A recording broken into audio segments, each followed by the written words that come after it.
snake belt. Mm. Are you following? Yes. And you can climb and climb and climb and climb up the mountain until you get to the point where you are beyond what is known as the snake belt.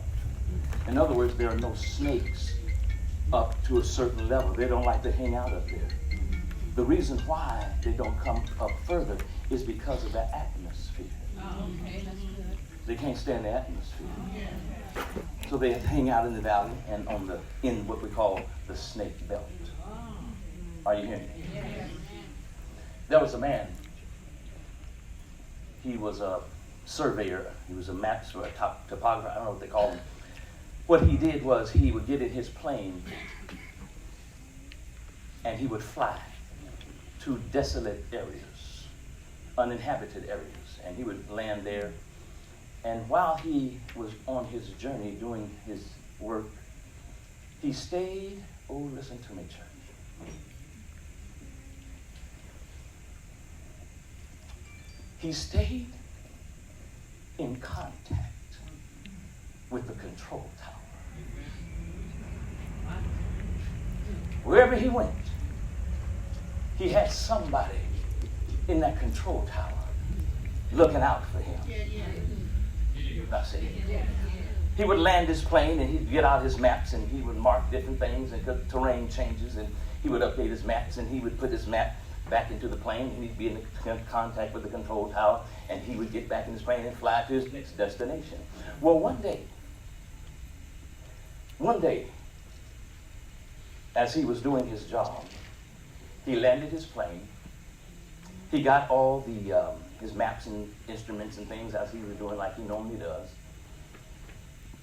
And while he was doing his job, a snake crawled up the wheel well of that plane into the cockpit of that plane. And he didn't know it. Lord have mercy. So he got his maps and put his maps back into the plane and took off and he told him, I'm going to my next destination on the radio. And then he's flying his plane and he didn't know a snake was at his feet. Now he couldn't pull over.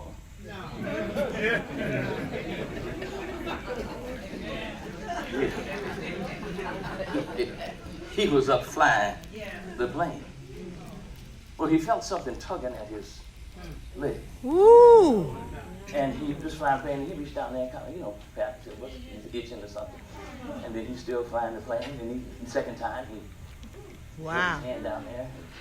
He's flying. Finally got his attention. He looked down there, and he saw a snake.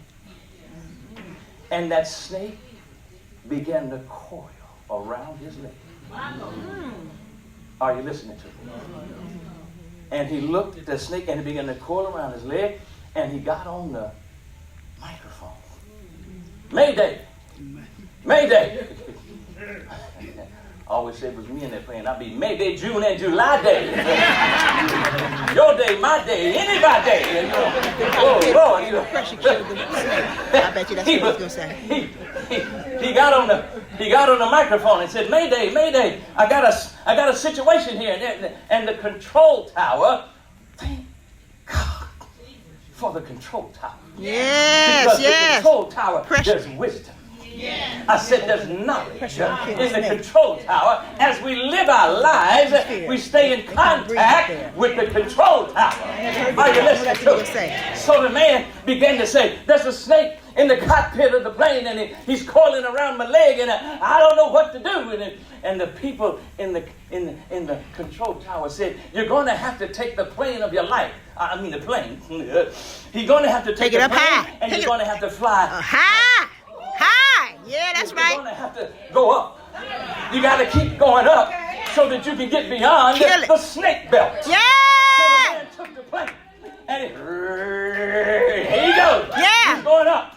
He's getting higher and higher, and the snake is coiling around his leg, and he's getting high. He finally got above the snake belt. You know what that snake began to do? Fall. He began to uncoil around from his leg. You know why he began to uncoil? Couldn't because breathe. He couldn't stand the atmosphere. The atmosphere was too much for him. So when Satan begins to coil around your life, when it begins to squeeze on your relationships, when it begins to squeeze your children, and the children ain't acting right, and they ain't acting right on the job, and whatever you're faced with in your life, no matter what the devil brings, you're going to have to just, in your living room, wherever you are, thank you, Jesus. just begin to praise him. Hallelujah.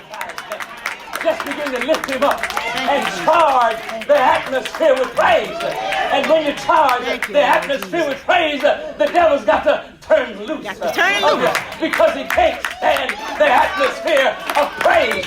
So we lift our hands and we glorify him. Thank you, and we Lord. praise him. Thank you, Jesus. And we lift up the name of Jesus. Hallelujah. Because he's worthy Thank of all you, Lord. praise. He's Thank you, Jesus. Hallelujah. all Glory. the time because he's worthy of our praise. And you see that? Yeah. All you have to do is begin to praise him. I don't care what the devil brings your way. Just praise him. I don't feel like praising. Then offer up the sacrifice of praise. Glory, glory to God.